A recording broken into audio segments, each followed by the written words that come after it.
Corporation കിട്ടുന്നില്ല. Revenue പോകുന്നത് സർക്കാരിലേക്ക്, വാഹനങ്ങൾ ഓടുന്ന റവന്യൂ എല്ലാം. പക്ഷെ എന്തുകൊണ്ട് അത് ചെയ്തു? ആദ്യമായി തൃശൂർ, ആദ്യമായി കേരളത്തിൽ ഒരു മാതൃകാപരമായ ഒരു കോൺക്രീറ്റ് പ്രവൃത്തി നടത്തണമെന്ന് കോർപ്പറേഷൻ തീരുമാനിക്കുകയും സമയബന്ധിതമായി ആദ്യത്തെ പൂർത്തീകരിച്ചു. നമ്മുടെ ബസ് സ്റ്റാൻഡുകൾ, യാത്രാ വഴികൾ BMDC കോൺക്രീറ്റും മനോഹരവുമാക്കിക്കൊണ്ട്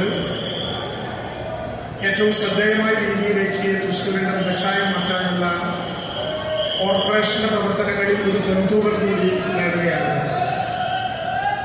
നമുക്കറിയാം, ശക്തനപുരം ബസ് സ്റ്റാൻഡുമായി ബന്ധപ്പെട്ട് ഈ സ്റ്റാൻഡിൽ ഉയർന്നു വന്ന ആകാശപാതയും തൃശ്ശൂരിന്റെ ഐക്കണായി മാറിയിട്ടുള്ള ഒരു സാഹചര്യം നമ്മുടെ മുമ്പിൽ. ഒരുപക്ഷെ തൃശ്ശൂരിൽ ഒരു ആകാശപാത സൃഷ്ടിക്കുന്നുവെന്ന് ബഹുമാനപ്പെട്ട മേയറും കോർപ്പറേഷനും പറഞ്ഞപ്പോൾ അങ്ങനെ ആരംഭിക്കാൻ പോകുന്ന ആകാശപാതയുടെ ഓരോ ഘട്ടങ്ങളിലുമുള്ള മരവിപ്പുകൾ യാതൊരു റവന്യൂ കോർപ്പറേഷന് കിട്ടുന്നില്ല.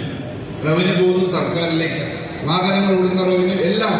പക്ഷെ എന്തുകൊണ്ട് അത് ചെയ്തു? ആദ്യമായി തൃശൂർ, ആദ്യമായി കേരളത്തിൽ ഒരു മാതൃകാപരമായ ഒരു കോൺക്രീറ്റ് പ്രവൃത്തി നടത്തണമെന്ന് കോർപ്പറേഷൻ തീരുമാനിക്കുകയും സമയബന്ധിതമായി ആദ്യത്തെ പൂർത്തീകരിച്ചു.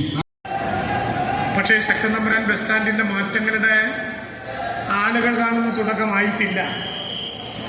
ഇവിടെ ബഹുമാനപ്പെട്ട മേയറും നമ്മുടെ സ്റ്റാൻഡിംഗ് കമ്മിറ്റി ചെയർമാൻമാരും പറഞ്ഞതനുസരിച്ച് ബസ് സ്റ്റാൻഡിനകത്ത് വരുന്ന ഈ പ്രോജക്റ്റിന്റെ ഭാഗമായിട്ടുണ്ട് എന്ന് മനസ്സിലാക്കാൻ വേണ്ടി കഴിഞ്ഞു. അതോടെ കുറച്ചുകൂടി മനോഹരമായി